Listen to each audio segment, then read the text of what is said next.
So, good evening.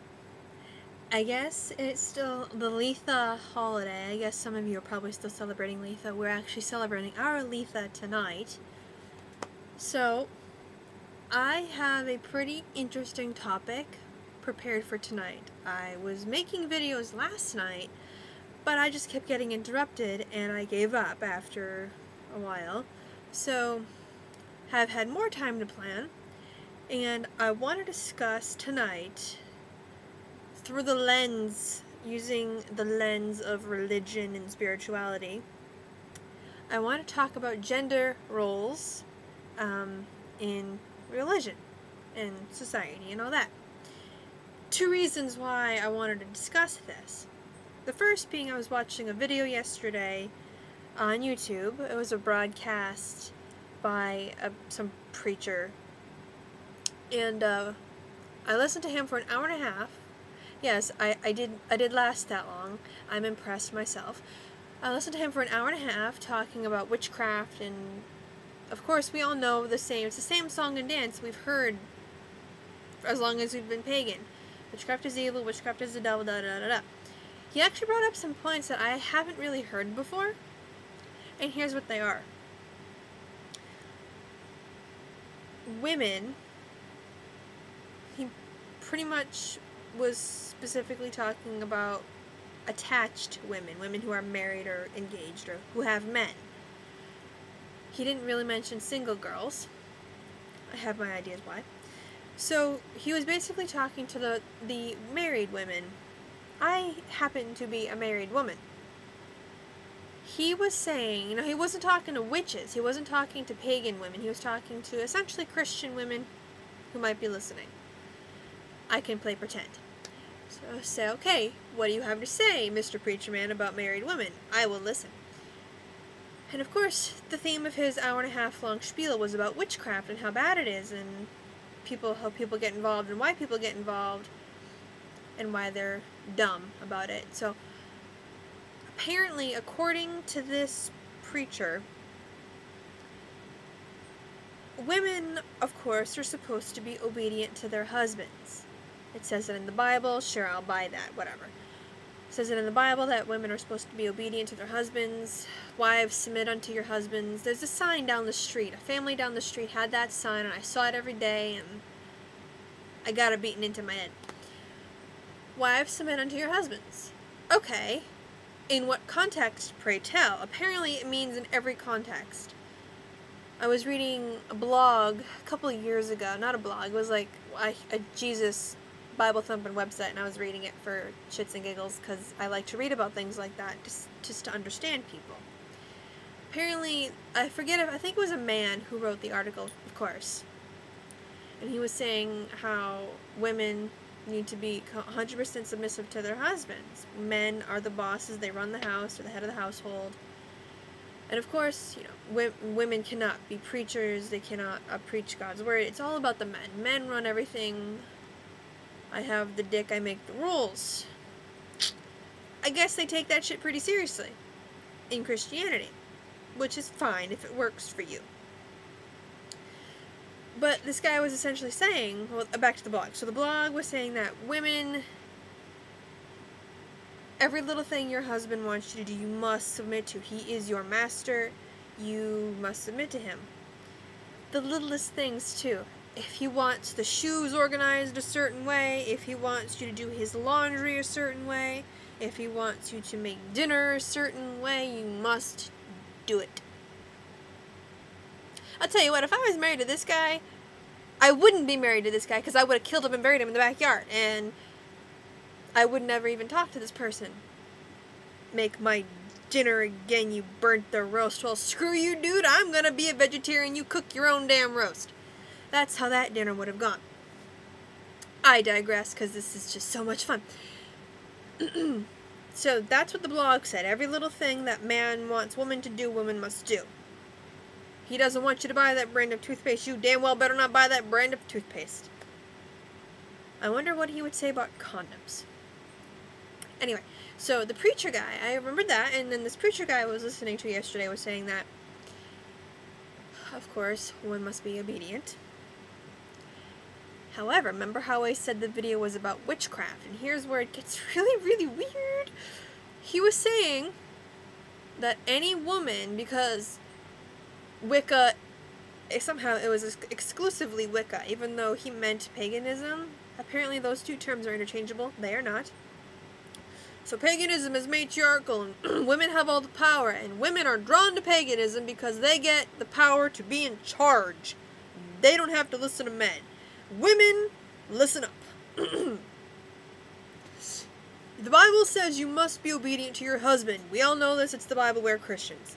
However, if you are feeling rebellious or disobedient towards your husband, if you want to rebel against your husband, dramatic pause. You are participating and getting involved with witchcraft. And I stopped, I paused, took my headphones off, I pushed away from my desk at work. I did one of these. And I was like, he really just said that. He really just said a disobedient or rebellious wife. She bought Crest. I said Colgate, the bitch must die. You are a witch. I'm not sure if he meant that extreme. He didn't really specify, and I just did not want to ask him. A disobedient woman is a witch. And now I'm starting to understand how we as a pagan community are still taking shit from people.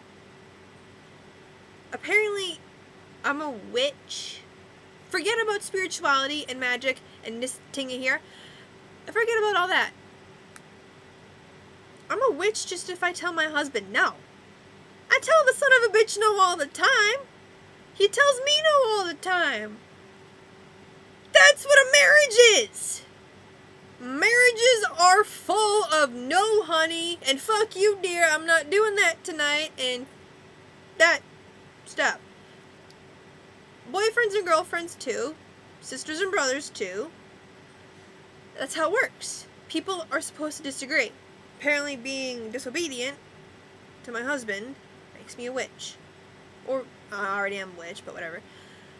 So, and I got to thinking, if that's the extent to which the Christian community, some of the Christian communities are holding, if that's the extent that some of these people are going to, we have a lot of work ahead of us. Oh my goodness.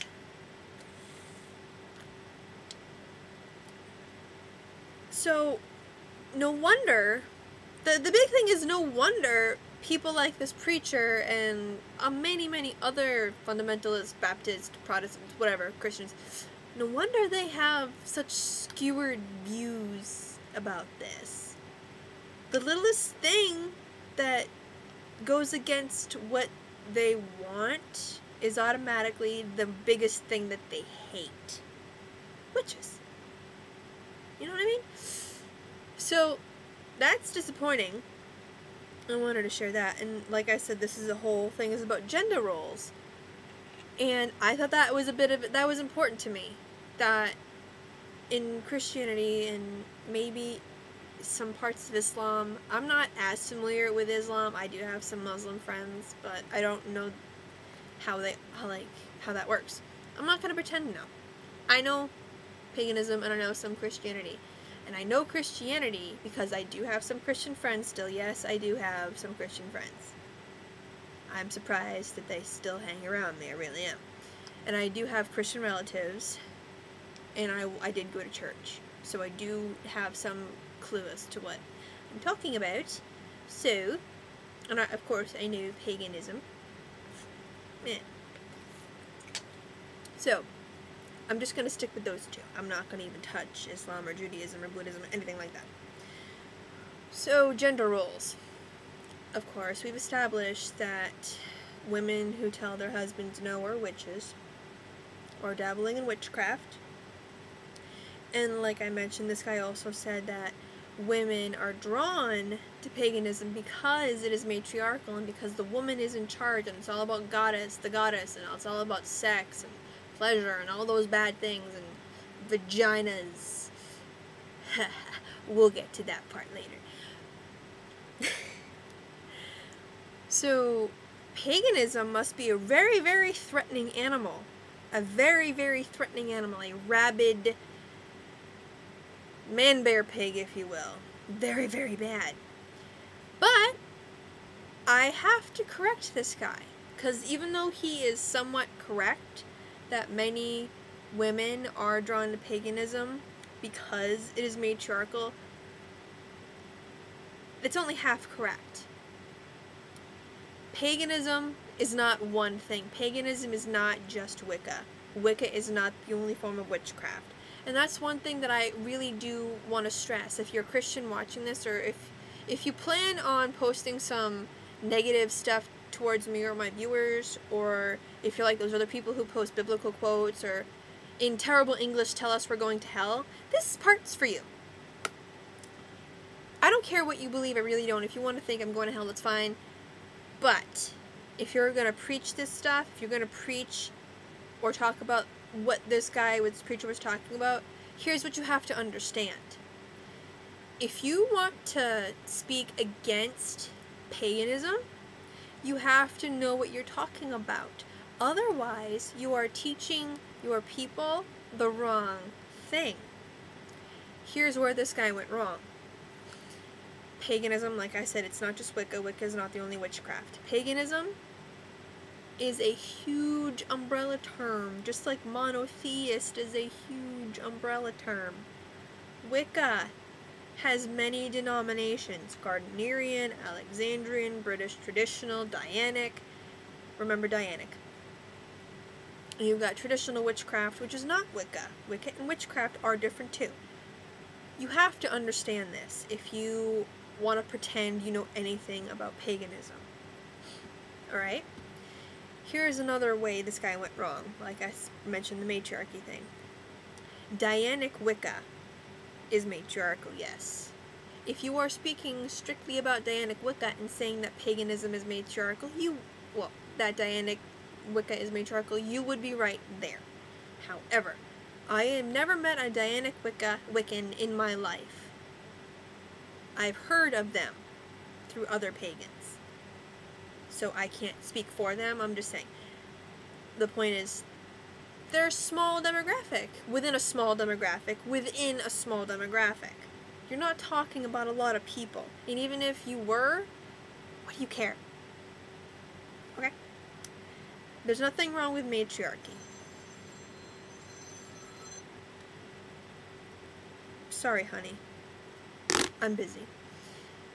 He interrupted me like once last night, and then my brother before him, and then my friend's dad before him. I can't get shit done. What was I saying? So yes, if you're gonna speak about a demographic, you must know what you're talking about. Dianic Wiccans make up a small demographic, and many women who are drawn to paganism aren't solely drawn to Dianic Wicca. Okay? Dianic Wicca, which is matriarchal, which means it's very, very female-oriented or exclusively female-oriented, attract women who, from what I've been told from the people who have known Dianic Wiccans, women are attracted to Dianic Wicca because of things that they have experienced in their life. Women who need empowerment, legitimately need empowerment. They were abused, they were raped, they were neglected, they had terrible family lives, they had terrible marriages, maybe they're divorced, they had baggage. Now, this preacher was quite rude about it. He literally said, if you're gonna be a witch, you're a dummy. Why would you do that? That's the stupidest thing you could ever do. You can think that witchcraft is dumb, but you have to understand, if you're a preacher, your job is to listen to people and hear people out and understand them and help them. Some of the women who are attracted to this for the matriarchal aspects, for the female empowerment aspects, need your help. Christians, listen to me. Preachers, listen to me. Everybody listen. Mr. Preacher Guy. The women that you're talking to, who are drawn to paganism, Dianic Wicca specifically, maybe other things too, because of the female empowerment aren't rebellious wives. They were battered wives. Maybe they were neglected daughters. Maybe they were raped by their fathers. Maybe they were raped by friends. Maybe they were raped and nobody listened to them and called them whores and harlots, like you spent an hour and a half doing. Now how are you gonna act? Okay, so that's that. If you're gonna be a priest or a pastor and have your job be to listen to people and be compassionate, you're doing a poor job of it if you're doing what this preacher was doing. The women who go for the whole female empowerment feminism thing, they all have really good damn reasons. And if you're gonna call them evil because they're attracted to what you personally deem evil and wrong, you're not doing a very good job of being a pastor, are ya? It's hot.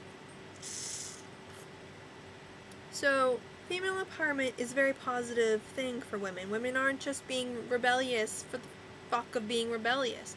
I'm not gonna say, sorry honey, I ain't cooking dinner for you anymore. You can do it yourself. I am not gonna be barefoot and pregnant for you. I have never met a woman who was like that. I've never heard of a woman who was like that. You are still making shit up if you believe that. You are holding on to things that don't exist, just like you're holding on to the fact that I worship the devil. Pagans worship the devil. That me, because I am somewhat of a little bit of a leader in my community here, that I am trying to convert your children and trying to lure them into my dark closet with my witchcraft. I'm not trying to convert people. I've actually heard that pagan leaders try to attract new converts. Again, you're making stuff up that doesn't actually exist. It's not real. So, here's what I will remember how I said I was gonna that preacher guy was somewhat accurate, but he was accurate in the wrong way. He was very, very demeaning and very presumptuous and rude. Some people, aside from Diana Quigga, which is very exclusively female, to the point where the men are not allowed, and women, there'll be like 2 high priestesses, but one will sort of act as a high priest. Whatever. So, there are some women who are attracted to other forms of paganism because of female empowerment, either for the reasons I've already explained, or because they're looking for more balance. Legitimately more balance. The patriarchal Christianity didn't do it for them. It didn't do it for me. But it's not about matriarchy. It's not about female rule. It's not about queens, no kings, goddesses, no gods. It's not about women on top. It's not. At all. Paganism, on the whole, is neither patriarchal nor matriarchal. It is very sexually equal. Genders are equal. Men and women are equal. I actually heard a Nosotruer, was he Nosotruer? It was Nosotruer, which is Norse reconstruction, essentially. I actually heard him say, a couple of years ago, so I don't know how much of this I remember, but he was saying, if Christians, anybody, could be non-Christians, if Christians want to put women in the kitchen and keep them there barefoot and pregnant, then Christians are actually inadvertently giving women the power. Because if women are in charge of the home and domestic life in the home and the kitchen is the center of village life. It's the center of family life. Therefore, women control the heart. Women have the power. And I thought, that's awesome. I never thought of it that way. It's neither matriarchal nor patriarchal. However, women do have a bit of an edge in paganism.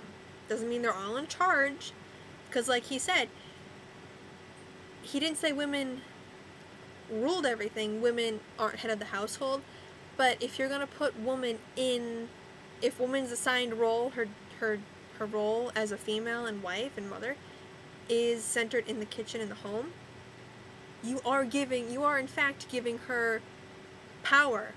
Home is the center of the family. It's the center of village life. You know, it's where life is. Home. You're giving her that power. You're not You're not restricting her power, her worldly power. You're not saying you have no power, you're second to husband because you can't go out and get a job, you can't go out in the world, you have to be home with the children. You're actually doing the exact opposite of what you think you're doing. However, like I said, it was very equal. Woman has the power of the home. There's another part of that.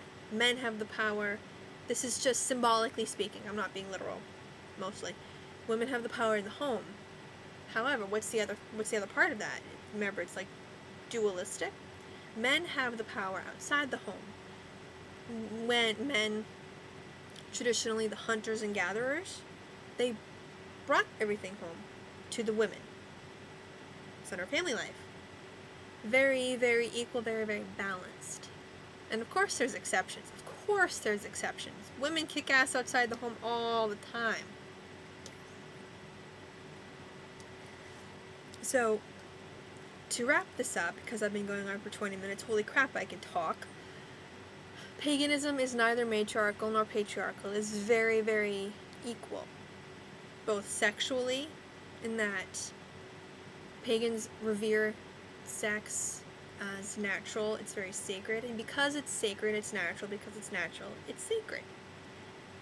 Yes, we have sex purely for pleasure, but you don't have orgies. I hate the whole thing, pagans have orgies. That's another thing that preacher guy said, that pagans have orgies. He said it in like 10 minutes, it took him 10 minutes to talk about it, but that's not true either. Just because sex is sacred and special doesn't mean we whore it out to everybody. You know, sex is very between a couple, whether it's 2 people or 3 people. Hey, whatever, polygamy is cool too. Whatever floats your boat, ducky. So, sex is sacred, we have sex for pleasure, and we have sex to make children. Very dualistic, very balanced. Women aren't in charge any more than men are in charge, even though, I mean, in the pagan sense, it's very balanced, so. I was just so flabbergasted by that hour-and-a-half lecture that that guy was giving that I wanted to speak a bit of it. Just strictly gender roles. I don't have to bring in magic or anything like that. Just the woman's part and the man's part. I hope I kind of gave you guys some discussion topics, or I hope I introduced you to some new concepts, whatever. So, remember, some women, and some men actually, are drawn to paganism because it tends to be more favorable to women as a gender. But compared to the patriarchal Christianity, anything is almost more female accepting and more equal than that. So you really don't have an argument. If you're the most patriarchal religion and you're saying women are attracted to female empowerment, all she could want is a job, and she's automatically, it's automatically more matriarchal than the super strict 100% patriarchy. I hope that made sense. I'm getting hoarse and tired, but food for thought. I love this stuff. So, oh, also, don't forget, I'm on Facebook. You can friend me. I'm a profile, not an actual page. Paige B. Montague. Friend me on Facebook. The blog is coming along nicely. It'll be up in a few days, I hope. Have fun!